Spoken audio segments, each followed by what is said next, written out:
My topic, or the topic of this session, is how to maintain continuous growth. And when we talk about growth, to me, growth is something that is a result of continuous renewal. And to maintain continuous growth, you have to maintain continuous renewal. And if your company is growing today fast, it's probably because of something you did well a few years ago. And if you want to make sure that your company grows also 2, 3, 4, 5 years from now, you need to be thinking of the next growth phase.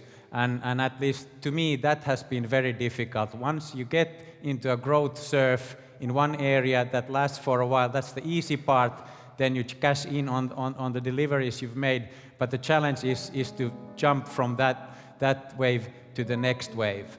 And according to my experience, I've put 3 things which I can hopefully tell you in about 4 minutes that are critical in my experience for the growth to continue all the time.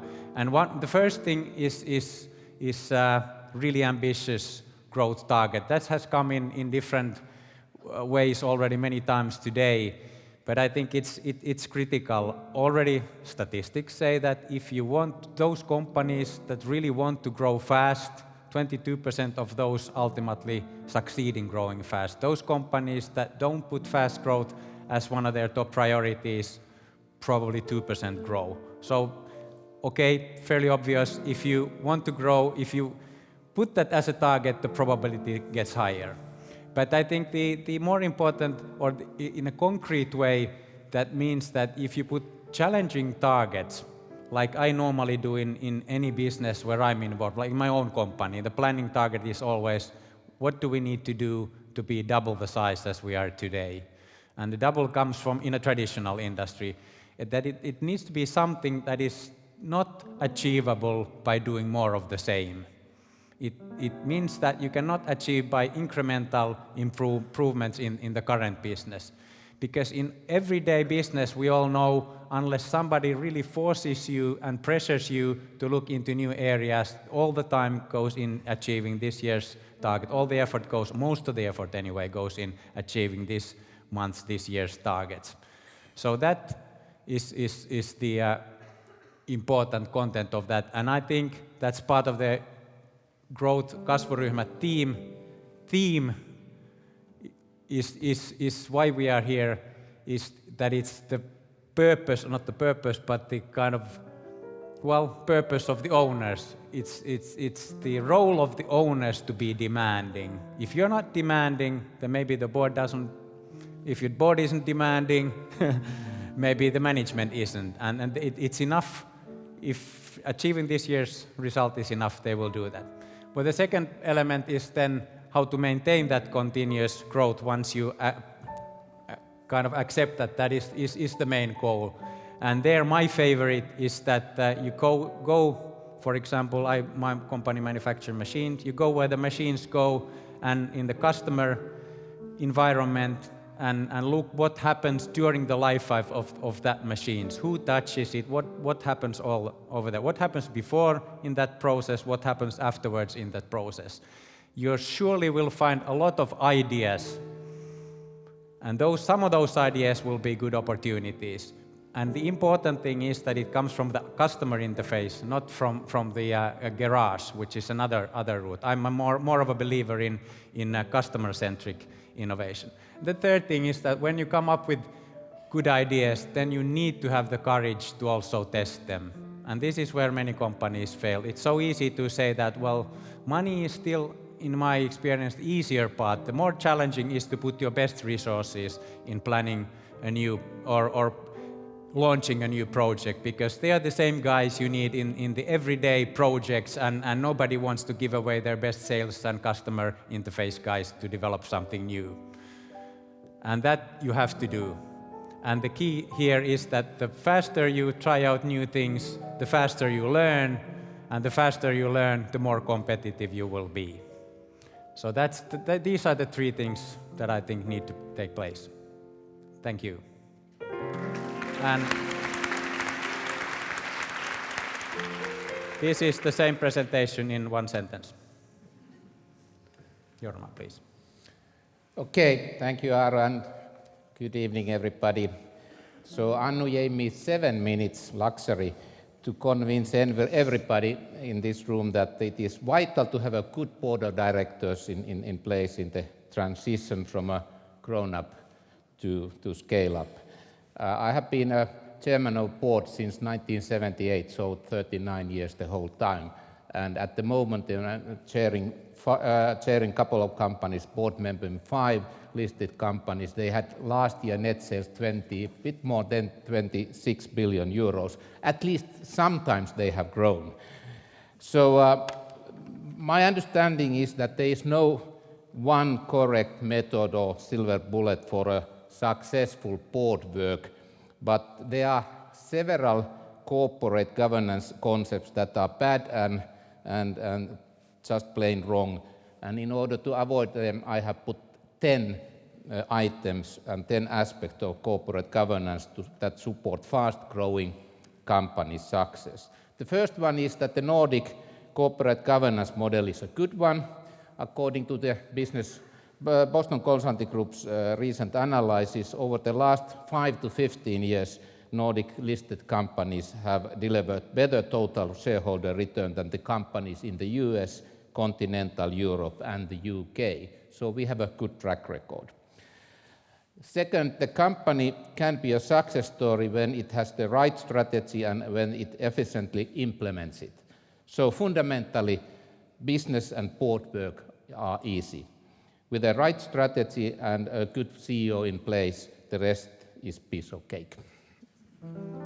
So third one is that the board need to review strategic issues in every meeting. But at the end of the day, the good core of the strategy should fit on one PowerPoint slide. Fourth item is that the most important strategic decision is to decide which businesses the company should operate in and which businesses are not for the company.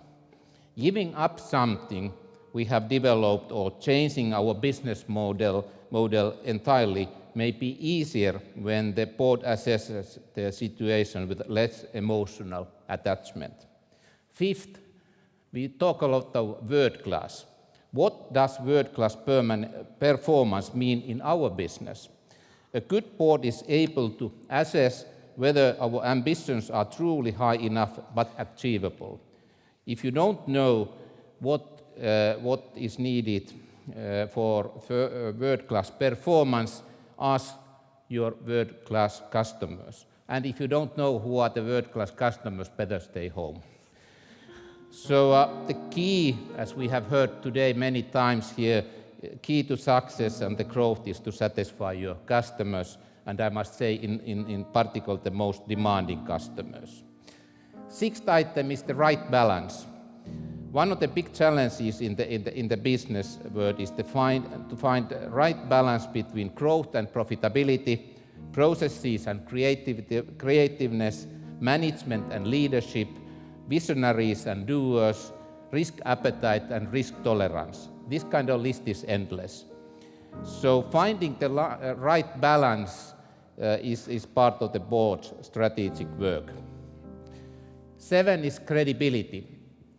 Growth, as we all know, needs to be financed. An experienced board expands the range of available finance and increases trust with the debt and equity financiers. 8, there is no way to save a well-performing company. The biggest mistakes are often made when everything looks good and there are many successes. Hybrids can be a fatal sin. Too much cash is like a fire, a good servant but bad master. A good board doesn't let cash burn in the company's pockets, and it says no to non-strategic opportunistic acquisitions. 9, there are 3 important prerequisites to success in business: people, people, and people. The success of the company depends in the longer term entirely on leadership. A competent board adds a lot of value when assessing the skill and competence gaps in the company or successors for senior management. And 10th, the board is also part of the company's leadership system. A good board member encourages and inspires, tolerates controlled mistakes, focuses on important business issues, does not have a defensive attitude, respects and listens to all other board members and the management, and above all, understands the key strategic business challenges of the company. A board member may also add value by opening doors through contacts with customers, suppliers, academia, governments, regulators, and the like. So to summarize, the owners should elect a competent board and a chair to lead the board work.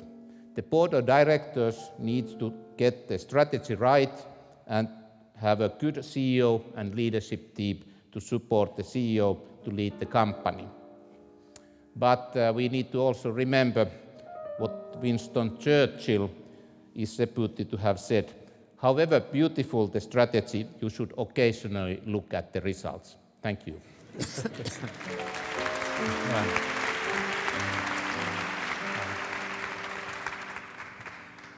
Right, so I have made an outrageous promise saying that I will do the same as my father did, and that is to grow the turnover of the company tenfold. Well, now the good part is that since I'm the owner, I have tolerance for 30 years or so. Growing a 300 million company tenfold is slightly another story than doing it from a 30 million. I have also said that we have a mission, and that is to make the world last longer. If you look at the walls in this hall, they are actually coated with our paints. So, and that is one of the reasons why they are lasting longer. They are coated with something. Also, when you think about a company and its life cycle, with the almost 70 years that we've had as a journey, you need to make changes. That's inevitable. And within the past 2 years that I've been the CEO, we've made a lot of changes. We've changed most of the management. We have grown from 15 countries to 19. Within the past half a year, we've established 2 new greenfield operations and purchased 2 new companies. So, how to keep that change alive? Well, if the management doesn't bring me good ideas, I will throw them a curveball. But that is definitely what the management's job is. Their job is to bring ideas. Good ideas, bad ideas, it doesn't matter. Bring ideas. And where they get that, actually, is from their colleagues in the countries where they are supposed to be present and are present. They have divided their roles so that everybody has a responsibility to be present in all of those countries at one point, so that they know what the customers are demanding and that they know how to get in touch with the name of the dog, with the name of the cat, and that they really know what the customers are wanting and how they like to have the products and how they can support those processes that the customers have. They probably have the same problems that we do. You need to save resources, you need to be more active, you need to be faster in the markets, and you need to be present. I have a new method of change for my management team, which I learned last week while I was traveling in China. And that's called cha-cha-cha. And that is actually that first you pick up a challenge. Then you think about how to change it. And then you bet the chance on it. And you bet big enough. Not too big, so that you don't risk it all. But you bet enough, so that there is a chance for that dream to come true. Thank you.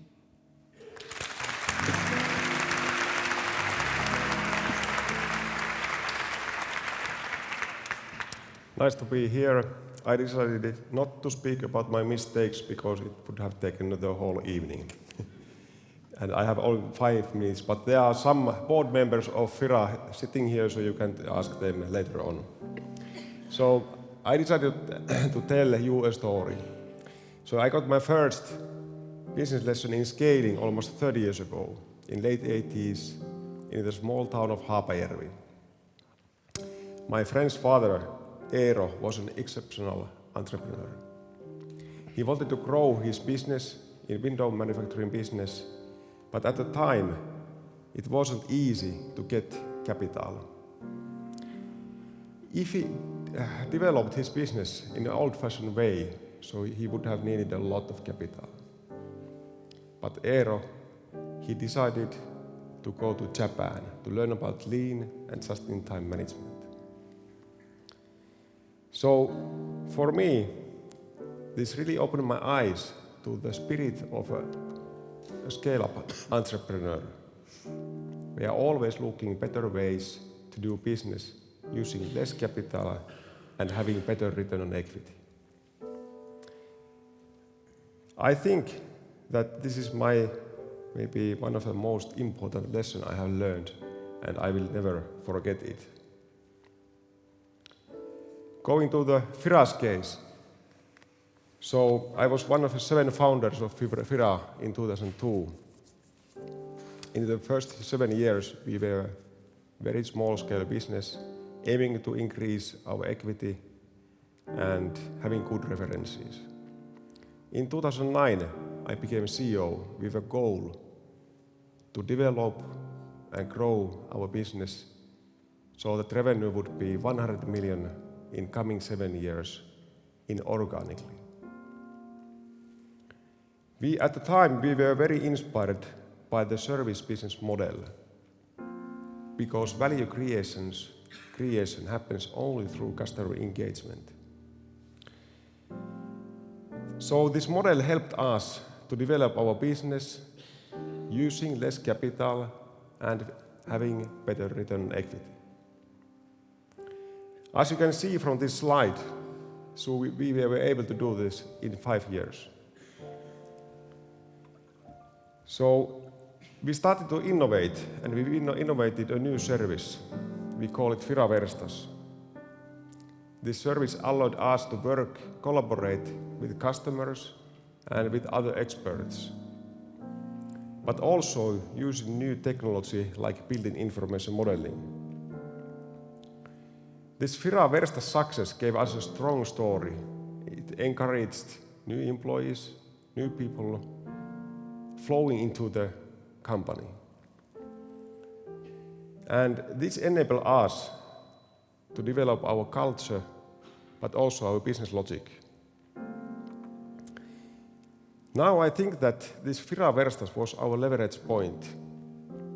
So it changed our business drastically. We are totally a different company nowadays. We have delivered more than 150 Fira Verstas services. And we have a lot of diversity if you think about our personnel. So this is my second lesson. So I think that it is very useful to find your leverage point and repeat it continuously. A year ago, we started to think about our next phase goal. We concluded with the idea to do something phenomenal. We want that people can together build a better society. Not corporations, but people together as a community. It's a service. It is like Bill Gates said, that fanaticism is underrated. Today, we are on the way to the new business model.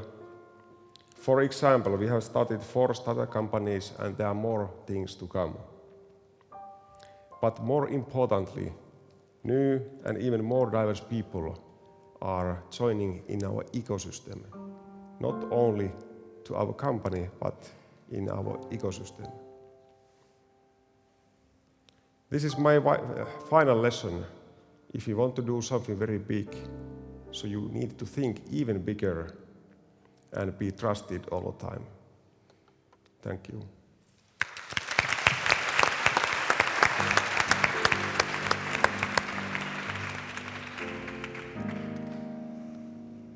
Good, thank you.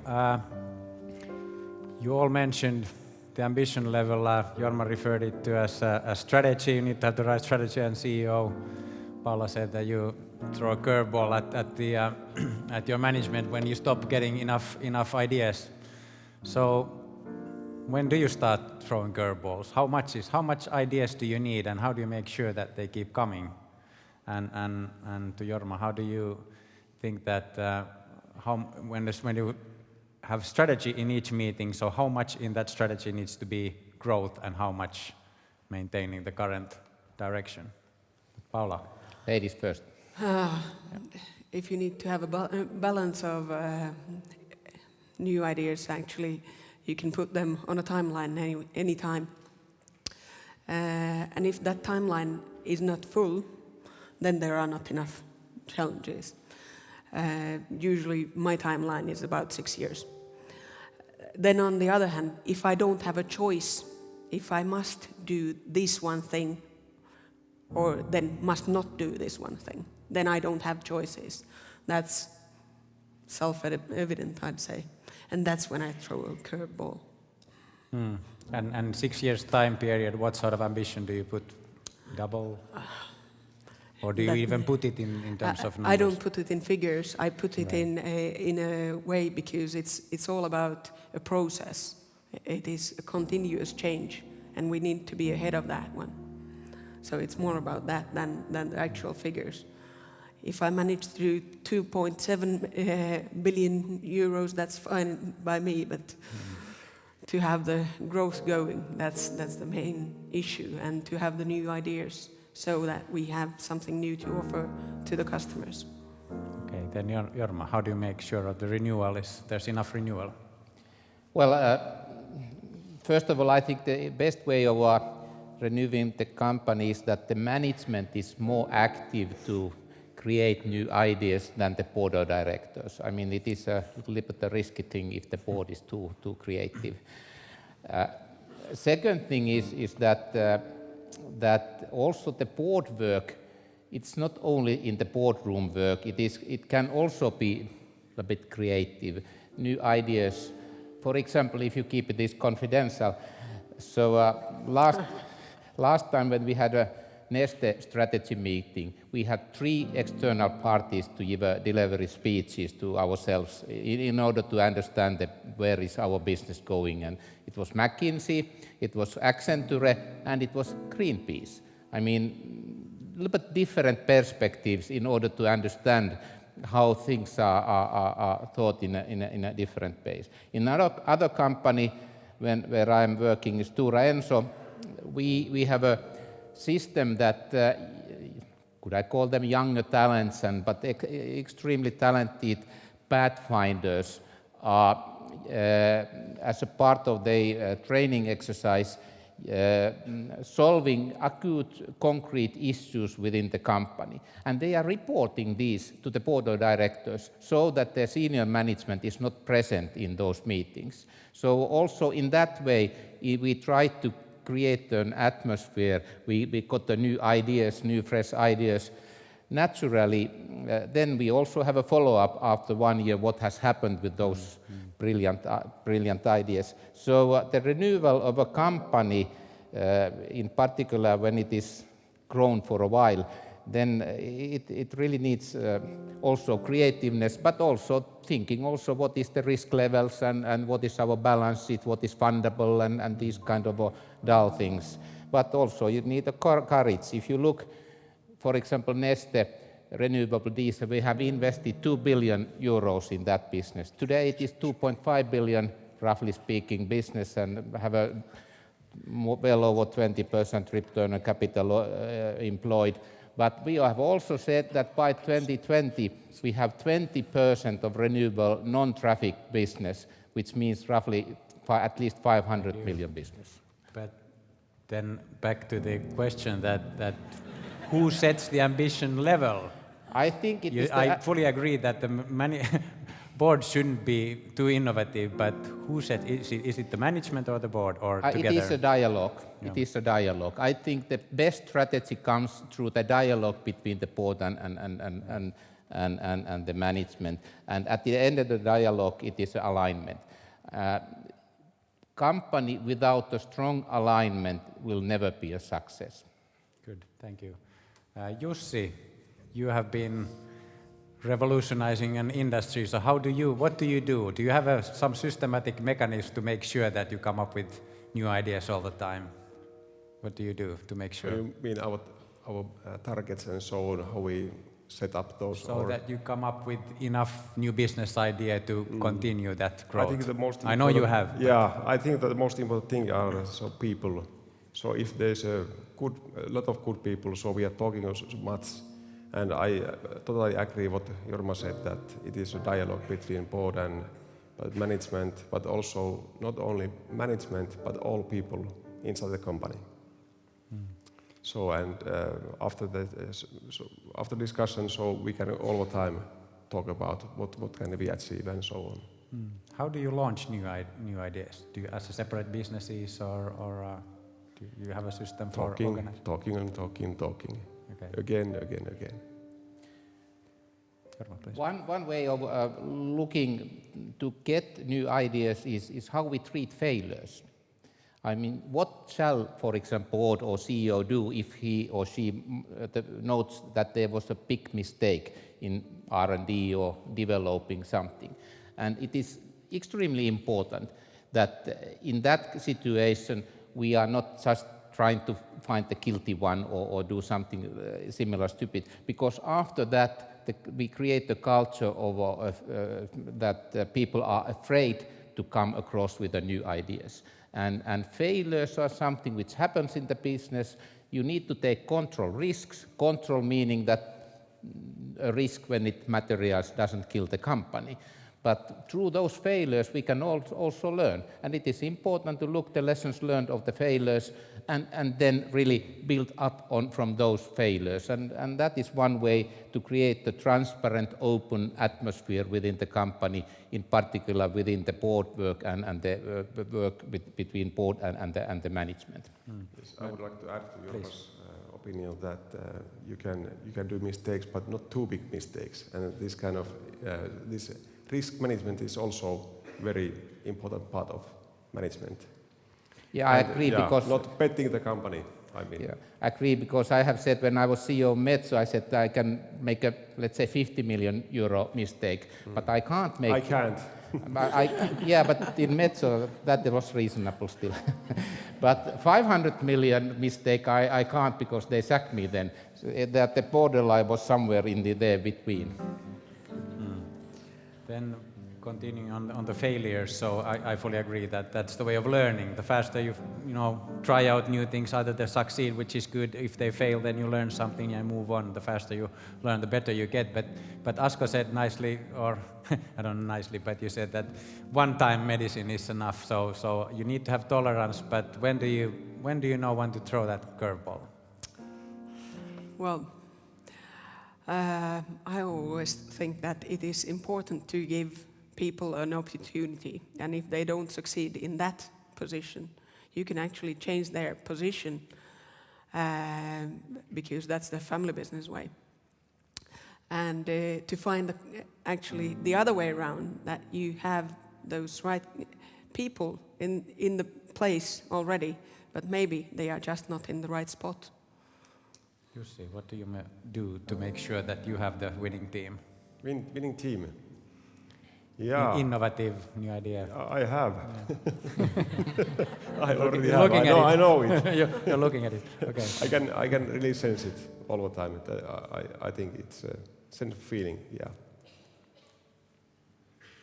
Well, I think at the moment, most of the all the companies with which I'm working with have a systematic assessment of the leadership competencies within the company. I mean, that is gone through, let's say, couple of hundreds of the key leaders. It is done systematically, and people are ranked based on their performance and achievements.